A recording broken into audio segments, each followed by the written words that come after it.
तर मित्रांनो, मी आज तुम्हाला एका नवीन ठिकाणी घेऊन चाललोय. आपल्या विट्याजवळ असलेलं पारे गाव. तेथे खूप एक छान मंदिर आहे. तर पारे रोडचं काम चाललंय, त्यामुळे हळू या. त्या पारे रोडनं पुढे आले की दोन्ही साईडनं रस्त्याच्या झाड आहेत, त्यामुळे लय भारी गारवा लागतोय. तिथून पारेच्या चौकात निघतोय आपण. तिथून लेफ्ट साईडनं वर आले की दरगोबाची कमान आहे. कमानीतून आत शिरायचं. आत शिरल्यानंतर थोड्याच वेळात ही दुसरी कमान आहे. तिथून मंदिराचा परिसर चालू होते. गाडी लावून घेतली. गाडी लावून घेतल्यानंतर मग चालत चालत गेलो. नंदी देवताचं दर्शन घेतलं. तिथं फोटो वगैरे काढलं.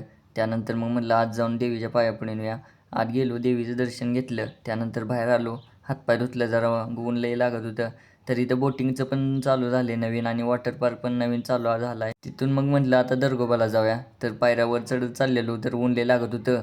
त्यामुळं म्हटलं जरा 5 मिनटं बसूया आणि एनर्जी ड्रिंक घेऊया. तर मग बसलो, एनर्जी ड्रिंक घेतली. लय भारी लागत होती. लस्सी पिली. लस्सी पिल्यानंतर मग अजून जरा ताकद आली. 300 पायऱ्यावर चढून गेल्यानंतर मग देवाचं मंदिर आहे. तर अशा खड्या पायऱ्या होत्या, त्या पण चढून शेवटी वर पोचलो. देवाचं मंदिर हे दगडी बांधकामामध्ये आहे. खूप जुनं मंदिर आहे. तर हे समोर जे दिसते ते मंदिर आहे. आज जाऊन पाया वगैरे पडून आलो. मग बाहेर जरा थोडा वेळ बसलो. बसल्यानंतर तुम्हाला बाहेरचा परिसर दाखवतो, कसा भारी दिसते बघा. उन्हाळा चालू आहे तरी पण हिरवगार दिसते. तर पावसाळ्यात कसले हिरवगार दिसत असेल. त्यानंतर खाली आलो. खाली आल्यानंतर लयच ऊन लागत होतं. तर वडाच्या झाडाखाली बसलो आणि त्यानंतर म्हटलं आता जाऊया घरी.